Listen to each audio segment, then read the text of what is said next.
શ્રી વલ્લભાધીશ કી જય, શ્રી ગુસાઈજી પરમ દયાલ કી જય, શ્યામ સુંદર શ્રી અમને મહારાણી કી જય, શ્રી હરિરાય મહાપ્રભુ કી જય. આપણે વલ્લભાખ્યાન વિશે રસપાન કરીએ છીએ. તેમાં છઠ્ઠું વલ્લભાખ્યાન ચાલે છે. તેમાં 17મી કડી આવી છે.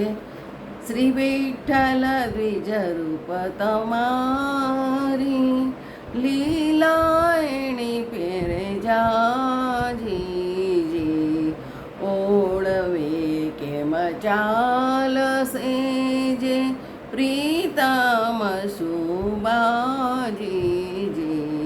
હે પ્રભુ, આપે અત્યારે દ્વિજવર આચાર્ય સ્વરૂપે ભૂતલ પર પ્રાગટ્ય ધારણ કર્યું છે, પરંતુ સારસ્વત કલ્પમાં શ્રી નંદનંદન સ્વરૂપે બ્રજમાં કરેલી આપની લીલાનો પાર નથી.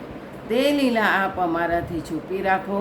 તે હવે ચાલશે નહીં, કારણ કે આપની અમારાથી ઝાઝી પ્રીત બંધાઈ છે.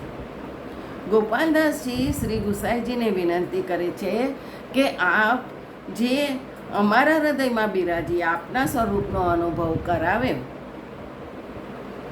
આપ મૂળ લીલામાં શ્રી નંદનંદન શ્રી ગોપીજન વલ્લભ છો. આપના વ્રજ ભક્તોને રસદાન કરાવવા માટે જ આપે સારસ્વત કલ્પમાં પ્રાગટ્ય લીધું હતું.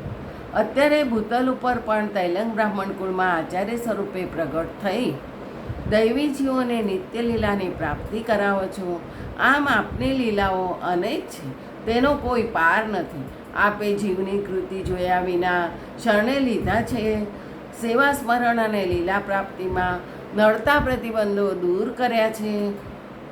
આપ કરુણા સાગર છો. આપની મૂળ લીલા આપ અમારાથી છાની રાખો. તે હવે ઠીક નથી. આપ અમારા પ્રાણના સ્નેહી છો. આપણી પ્રીત આજકાલની નથી, સારસ્વત કલ્પના સમયની છે. આપે અમને લીલામાં વરદાન આપ્યું હતું. આપે અમને રાસલીલાનો અનુભવ કરાવ્યો હતો. તે લીલા મારા મનમાં સદા માટે વસી ગઈ છે. ફરીથી તે લીલાનું અમને કૃપા કરીને દાન કરો. આમ આ છઠ્ઠું આખ્યાન સંયોગરસ, હિલગ અને ખંડિતાથી ભરપૂર છે. આ આખ્યાનમાં 17 કડી છે. તેનો ભાવ એ છે કે વેદ વ્યાસજીએ 17 પુરાણ રચ્યા છે, પણ તેમને સંતોષ ન થયો. તેમની વ્યથા દૂર કરવા ભગવાને તેમને સમાધિમાં પોતાની લીલાનો અનુભવ કરાવી તેમની પાસે 18મું મહાપુરાણ શ્રીમદ ભાગવત રચાવ્યું. તેવી રીતે ગુસાઈજીએ આ છઠ્ઠા આખ્યાનની 17 કડીઓમાં સારસ્વત કલ્પના પોતાના સ્વરૂપે કરેલી લીલાનું હવે નિરૂપણ કરી 7મા આખ્યાનમાં ગોપાલદાસજીની પરિપક્વતા માટે આ પુષ્ટિ પુરુષોત્તમને ભજવાનો સેવા પ્રકાર બતાવે છે. ત્યારબાદ 8મા આખ્યાનમાં સ્વરૂપ જ્ઞાન કરાવી 9મા આખ્યાનમાં સ્મરણ ભક્તિનું દાન કરશે.